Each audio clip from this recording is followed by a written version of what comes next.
Welcome to another edition of Boom and Bust. I'm your host, Tony Clement, here at the News Forum, where all voices matter. I welcome back to the program Colin Craig. He is the president of secondstreet.org, a Canadian think tank. Second Street has recently been doing a lot of work on the healthcare reform file, so let's check in on that. Welcome to the program. Well, thanks for having me, Tony. So, you recently did a documentary on healthcare reform in Canada. Tell us about that. Yeah, so earlier this year, we had the pleasure of going over to Japan to take a look at their universal healthcare system.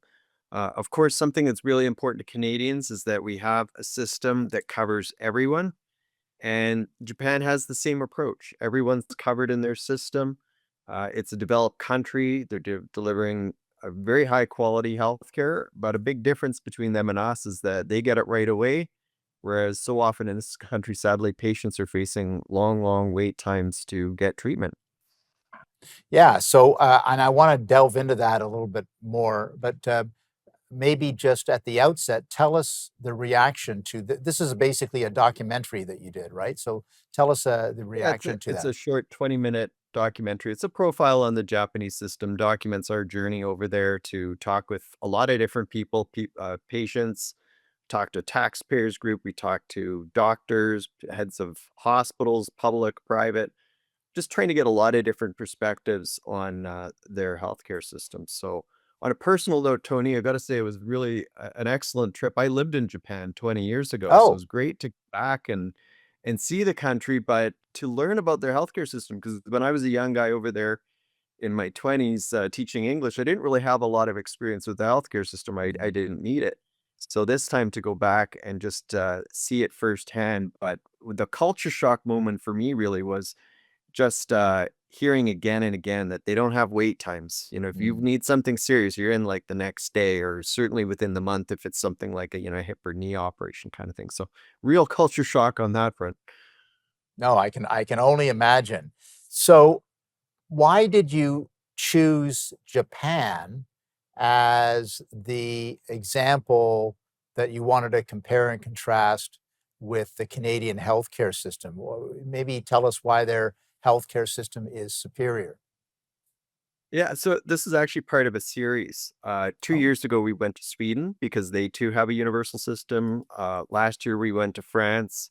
So this year, we thought, okay, let's try something a bit different. We'll go to Japan, and we're trying to show Canadians that there's lots of other universal systems out there that are performing better than Canada's system, and that we should be looking at those countries so that we can copy their best ideas, bring those good ideas to Canada so that we can improve upon our system. So we're going to continue to try and do this to show Canadians that it doesn't have to be this choice that some people try to present. Of course, they try to present this option as if it's the Canadian model or the US model, and that's just a load of baloney, as you well know.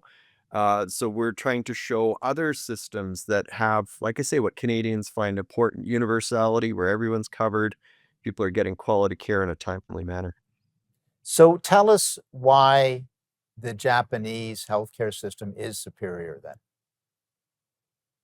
I think there's a few factors that go into it, and the most important factor is that they welcome supply of healthcare. When you have a lot of supply, that's good for patients. In Canada, we do the opposite. We have governments tightly restricting the amount of supply, and when you restrict the supply of something, you end up, of course, with long wait times. So in the Japanese model, they welcome people to come on in and set up a healthcare facility. So their citizens are encouraged. You want to set up a nonprofit healthcare clinic? Go for it. You want to set up a private one? Go for it. The government somewhere in the country wants to expand, they can do that too. It's not about ideology there, it's about patience. And that's a big difference between them and us is that it's their system's really focused in on patients, allowing patients to find the healthcare that they believe will work best for them, and then government dollars follow the patients to that particular facility. It doesn't matter if it's nonprofit, private, or government. The patient decides, the government dollars follow them.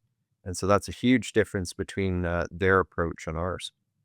I want to delve into that a little bit a little bit further, Colin. We are going to take a little bit of a break, however, but we'll have you back after the break and lots more questions to ask. Please stay with us.